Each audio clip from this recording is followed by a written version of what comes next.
Mr. Speaker. This is enabling legislation. This legislation, just like the current law to allow a local community to go from traditional town meeting to the SB2 form of town meeting or back to traditional town meeting, it's the same mechanism. It requires a 60% vote of the local school district to enable this legislation. So it's hard to imagine that some small cabal looking to dismantle public education in New Hampshire in some community is going to get 60% of the vote.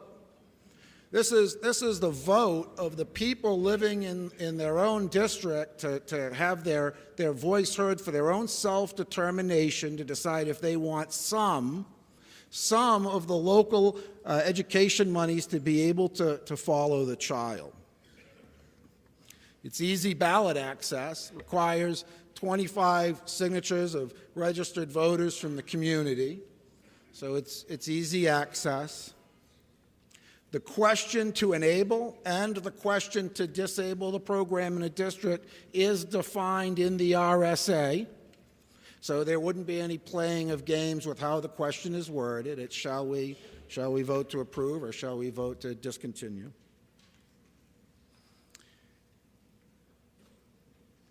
Let's just pretend for a second that your school district enables this. What's the uptake rate? I think we all have to admit that's the great unknown. I can only speak for my own community because that's where I have the intimate connection. And if Deerfield enabled this program, my gut tells me the uptake rate would be very low. Most people want their children to attend their local public school. They want their children to be raised with that sense of community, that sense of neighborhood, so that they grow up with the kids around them and they have a sense of place as they grow up. I think we all agree with that. Your local public school is obligated by state law, pre-K through 8, to provide free transportation to and from school. For most families, that's a huge carrot. It's a huge carrot. So if your community enables this program, when this bill passes, then anybody that avails themselves of this program, they have to provide their own transportation. So it's not a free lunch.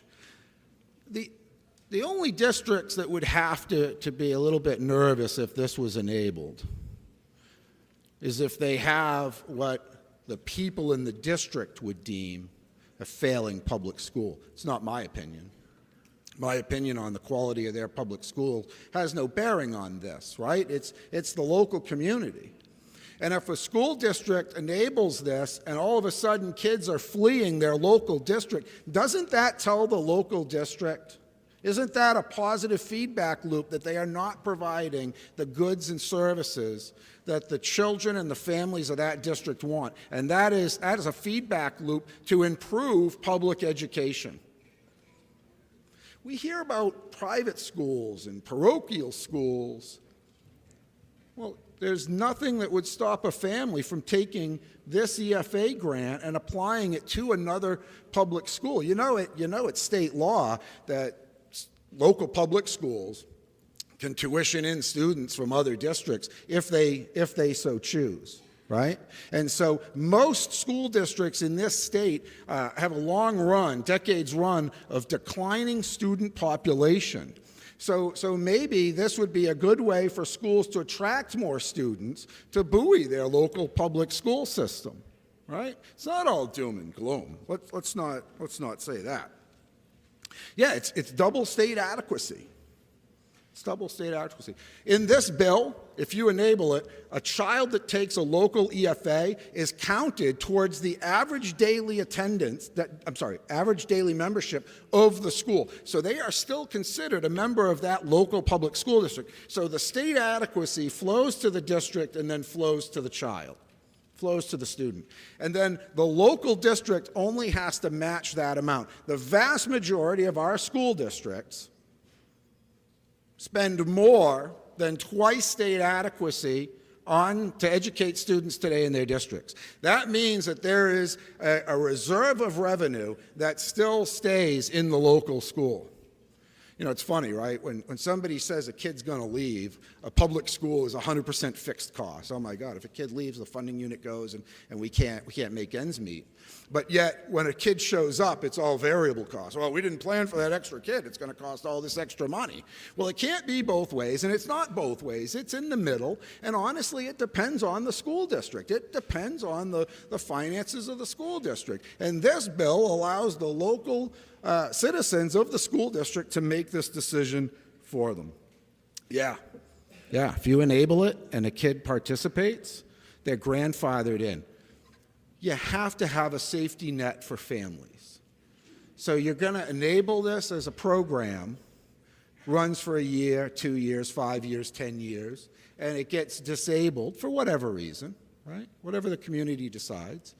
Well, we don't want shifting sands under our students, right? We all agree we want a measure of consistency in children's education. And so this is a safety net for families that in good faith choose to participate if a school district chooses to make this possible. I'm surprised we haven't heard cries about special ed.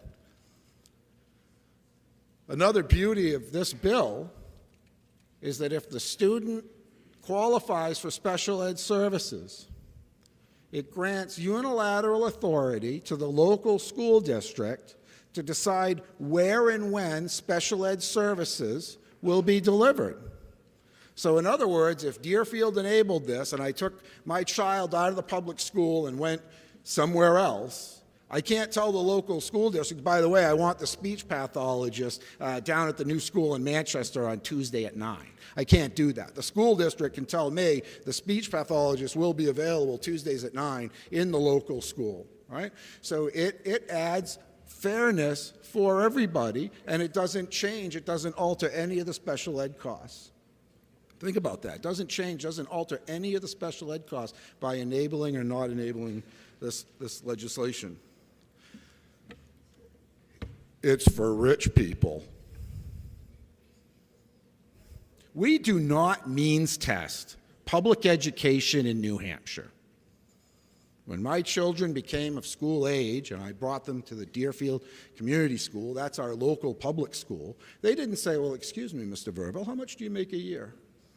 Oh, you qualify for English, mathematics, and science, art, music, gym, history, et cetera, et cetera, et cetera.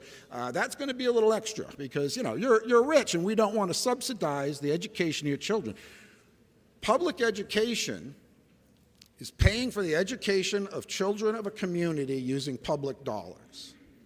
Some people think that public education is a public school.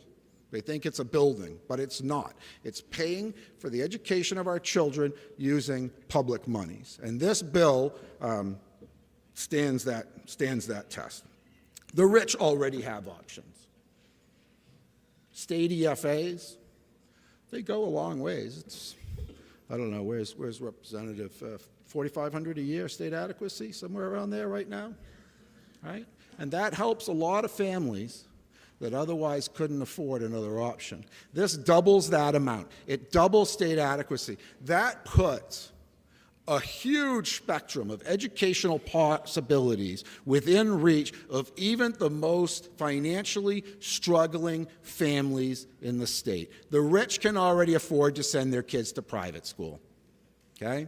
It's the working poor, it's the lower middle class. Those are the people that can't afford it. And if we say adequacy is $4,500, we're talking about $9,000 a year per student. That is more than enough to allow the vast majority of families wide open educational opportunities. That's a win-win. That's a win for taxpayers. That's a win for parents. That's a win for students. That's a great thing.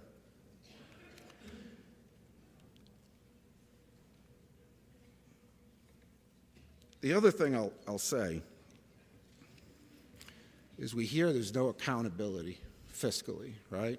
But there's no lawsuit saying that there's fraud on state EFAs, and the local EFA follows the same system.